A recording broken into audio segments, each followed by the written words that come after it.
um, I'm curious as to what your thoughts are being a, former regulator and then what's happening now, with this new financial crisis that doesn't always appear like a financial crisis because the stock market is roaring, but that doesn't mean that the economy is necessarily, roaring either. So, what type of if you could walk us through, like, what is a process that the regulating bodies are likely going through right now, in relation to what's happening? Like, are there meetings happening right now where they're saying, like, hey, because of these events, we need to start thinking about, what is the process or policy for the next time something like this happens, or how does that work? Well, I think everyone's very busy just dealing with the current crisis. Yeah, So I don't know. They're even having, um, more uh, mitigation. yeah, I don't think, I don't think they have the time right now to think about, how we can prevent future crises. But if you saw, the Fed issued a new framework that has replaced the Taylor rule approach. So that's a really big deal for monetary policy. And then, but before we even go into that, when this crisis first occurred, it it's it's not a financial crisis in that the problems came from within the financial system. The problems were exogenous to the system. It was the COVID-19 virus, Hmm. and its consequences are economically astounding, and I think right away Treasury jumped on uh, or jumped into action, and the Fed followed suit right away and started pumping billions of dollars into the markets, more than they even did in the 2008 crisis. So the tools that they're using right now are very similar to the tools from the 2008 financial crisis, but the problems are not a financial system problem.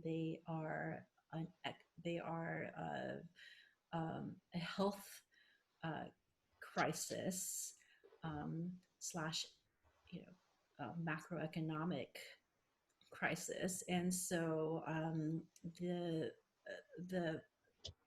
the financial regulatory tools that were um, designed in Dodd-Frank, they help in that they really shored up the capital reserves of banks, so they were in the best position possible to deal with a shock like this.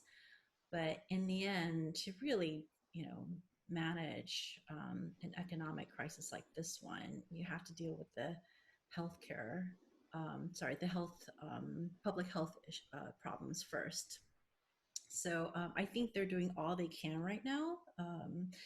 Not only is the Fed, pumping all this money into the markets and trying to keep it functioning as well as possible, to point that it's been doing actually probably too well. I think asset prices are a little bit high, and you could see that they're sliding now. But they are also thinking towards the fact that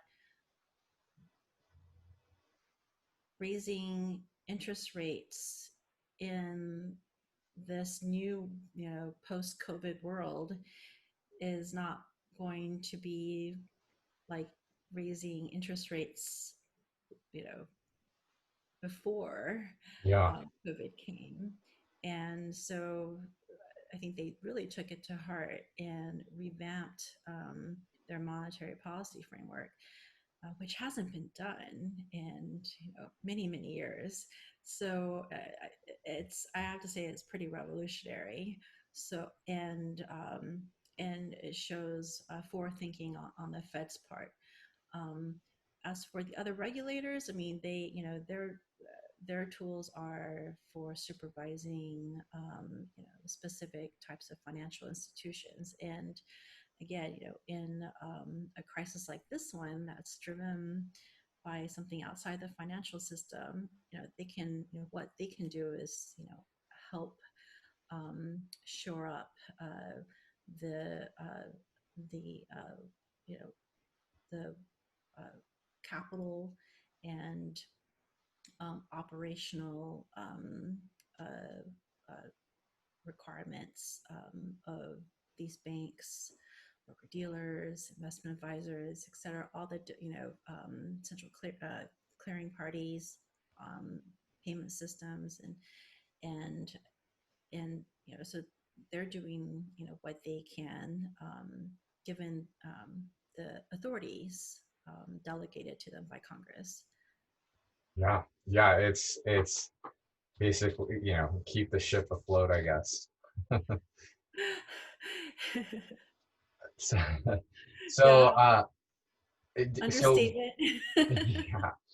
yeah. So being a former financial regulator and now like obviously very active in the space as a fellow and this, like, do you have a crystal ball? Like, does that give you like a lens that you get to see through that's a little bit different than most? Like, or you, like the rest of us, are kind of like, what is going on? Well, are you are you asking, crystal ball as in what will our financial system look like in the future, or Yeah, yeah. Like, I mean, like, yeah, like, what do you, based off of like your experiences and what you've seen from the past crises to this and being at regulators, like, yeah, what do you see the future financial system looking like? so as a fellow, my research is actually more on open banking and open data, and what will financial systems look like in the future, what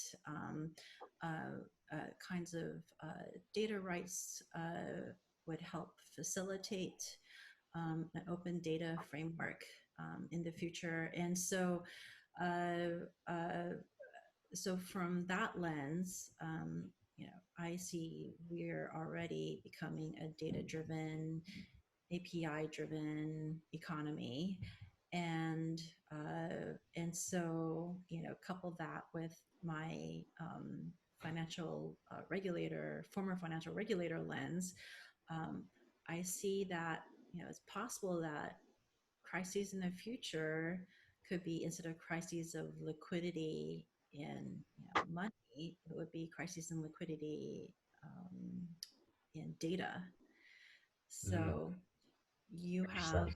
yeah, you have companies now that their sole business model is highly dependent upon customers personal data, and in order to keep providing the services that they provide, these fintech companies need access to customer data.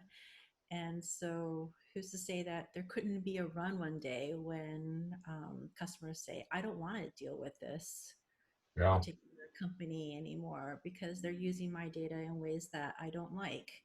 And I'm going to go to someone else. And this particular company could be providing services that are critical to the rest of the financial and technology system. So uh,